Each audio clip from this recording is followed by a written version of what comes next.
Inspiring Philosophy's fanboys and/or sock accounts keep spamming me links to this video that supposedly shows why believing that Jesus really rose from the dead is more reasonable than any materialistic hypothesis. Why should we consider the idea that Jesus rose from the dead to be any more reasonable than any other explanation for the claims of the New Testament? The hallucination theory requires we say group hallucinations plus multi-sensory experiences happened on multiple occasions, and that they were so powerful that the disciples took it to their death, preaching something that only brought them poverty and turmoil, as well as a crazy mass city hallucination that there was an empty tomb.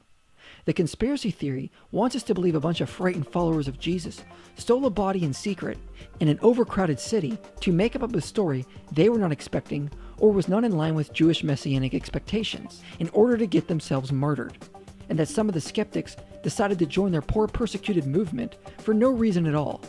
The mythic theory expects us to believe an extra assumption for each fact that it was actually made up later, in spite of hard evidence these facts were very early and unlikely made up. The resurrection theory only wants us to add the assumption that God exists.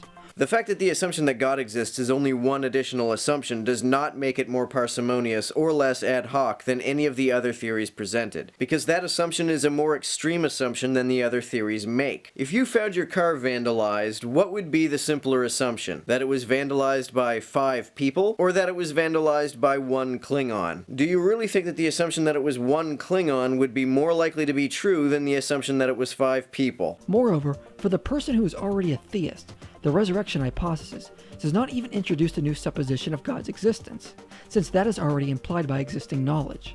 So the resurrection hypothesis cannot be said to be ad hoc, simply by virtue of the number of suppositions it introduces. Yeah, if you're already a theist, you might find this argument convincing. But if you're like me and you don't even know what it means to say that a God exists, there's really no reason why you would accept this, resurrection hypothesis. Yeah, that. But as we've already suggested, why would the resurrection theory not be plausible if we have other arguments to infer theism? Perhaps it wouldn't if you really did have other arguments from which you could reasonably infer theism. None of the other arguments you've presented explain what a god even is in any way that makes any sense to me, let alone gives me a reason to believe a god exists. People kept spamming this video to me and telling me that it was proof beyond all doubt that divine intervention was the most reasonable interpretation of the claims of the New Testament, but it turns out that in order to be convinced by it, you have to believe all of IP's other bullshit videos that never convinced me in the fucking first place. As William Lane Craig says, only if the naturalist has good reasons to think that God's existence is implausible, or his intervention in the world implausible, could he justifiably regard the resurrection hypothesis as implausible.